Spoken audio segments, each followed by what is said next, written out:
আজ 20 তারিখ, আগামী 29 তারিখে আমাদের এখানে ভোট, রাজারহাট নিউ টাউন বিধানসভা। কতটা প্রস্তুতিতে আছেন আপনারা?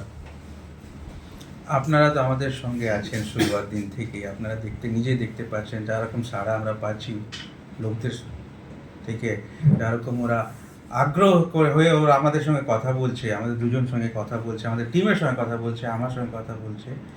আমার মনে হয় মানে অ্যাজ এ টিম আমরা না পুরো একটা সফল পেয়ে গেছি। নির্বাচনে যা আসবে রেজাল্টটা, হারবো কি জিতবো এটা বড় জিনিস, অন্য জিনিস। কিন্তু লোকদের কাছে গিয়ে গিয়ে আমরা বুঝতে পেরেছি লোকেরা বিকল্প চায়, লোকেরা ভালো লোক চায়, লোকেরা ভদ্র নেতা চায়। এই যে বারবার আমরা বলছি সুশিক্ষিত সভ্য নেতৃত্ব আমরা দেব, ওই জিনিসটা ওরা মেনে নিয়েছে। আমাদের সোশ্যাল মিডিয়া থেকে এত ওদের কাছাকাছি আমরা চলে গেছি, যেখানে আমরা যাই সবাই বলছে আপনাকে তো আমরা চিনি, আপনার ব্যক্তিত্ব আমরা জানি, আপনার ইতিহাস আমরা জানি, আপনার ব্যাকগ্রাউন্ড আমরা জানি, আমরা চাই আপনার মতন লোক একটু এগিয়ে আসুক। এই জিনিসটা নিয়ে আমার আত্মবিশ্বাস আর আমার ভাইয়ের শাহ আলমের আত্মবিশ্বাস এত বেড়ে গেছে যে আমরা ভাবছি এই বছর আমরা ইতিহাস করব। আমরা দেখেছি রাজারহাটের নিউ টাউনে দুর্গা অঙ্গন হয়েছে, এখানে একটা মুখ্যমন্ত্রীর ভালো একটা প্রভাব আছে, সেই প্রভাবটা কাটিয়ে কি আপনারা উঠতে পারবেন?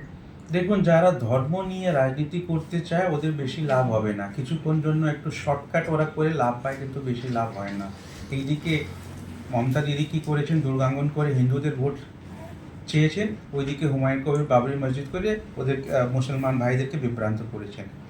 এই রকম রাজনীতি করতে বেশি ভালো জিনিস নয়। আমাদেরকে রাজনীতি আর ধর্মকে একটা না আলাদা করে রাখতে হবে। দুজনকে ধর্ম রাজনীতি কোনোদিন মিশিয়ে কাজ করলে আমাদের রাজ্যের, আমাদের দেশে কোনো উন্নতি, কোনো ভালো জিনিস হবে না। তো দুর্গাঙ্গন হোক বা বাবরি মসজিদ হোক, লোকেরা জানে রাজনীতি মানে আপনাকে রাজ্যের জন্য কাজ করতে হবে, উন্নয়ন আনতে হবে, উন্নতি করতে হবে। ওই জিনিস না আসলে ধর্ম আনার জন্য কি ওরা কিচ্ছু করতে পারবে না। ওরা যা করুক ওদের লাভ একদম করতে পারবো যদি আমি বিধায়ক হয়ে যাই। আমার কাছে ওই ক্ষমতা, ওই পাওয়ারটা থাকবে কি আমি ওই জিনিসটা করতে পারবো। আমি বিডিওর সঙ্গে কথা বলতে পারি, আমি শাসক দল সঙ্গে কথা বলতে পারি, আমি রাজ্য সরকার সঙ্গে কথা বলতে পারি, প্ল্যানিং করতে পারি, আর ওই প্ল্যানিংকে আমরা কর্মসূচিবদ্ধ করে আমরা কাজ করতে পারি। মনে করুন আমি হেরে যাই, তাহলেও আমাদের আইন আছে, আমি লোকদেরকে বলতে পারি, বোঝাতে পারি কি আপনি বিডিওকে চিঠি করুন, প্রধানকে চিঠি করুন কি এই জিনিস দরকার, এখানে ড্রেনেজ দরকার, এখানে পানীয় জল দরকার।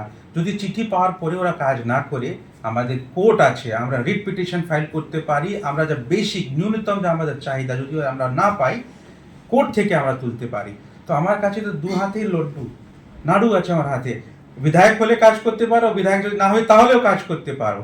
তো আমি তো খুবই কনফিডেন্ট যে আমি করতেই পারবো। আচ্ছা, আজকে যে এই ভোটার লিস্টে যার যার নাম নেই, আপনি যে গিয়ে বলে আসছেন যে হ্যাঁ ঠিক আছে সেটা আমি আগে গিয়ে করে দিতে পারবো, আপনার কি পুরো কনফিডেন্স আছে আগে গিয়ে কি এই কাজটা আপনি করতে পারবেন, তুলে ধরতে পারবেন পাবলিকের সামনে বা জনতাদের সামনে? একদম তুলতে পারবো। কারণটা কি, একটু খুব সোজাসুজি বুঝিয়ে রাখি। আমি যখন এই দেশের জন্ম নিয়েছি, এর মানে আমি এখানকার বাসিন্দা, আমি এখানকার লোক। আমার কাছে ভোটার আইডি না হতে পারে, রেশন কার্ড না হতে পারে, কিন্তু আমাদের পৌরুষ লোক এখানেই বসবাস করেছে। আমি আজকে যদি নতুন একটা ভোটার আইডির জন্য ফর্ম 6 যদি অ্যাপ্লাই করি, আমি পাবো না? পাবো, কেউ বাধা দিতে পারবে না।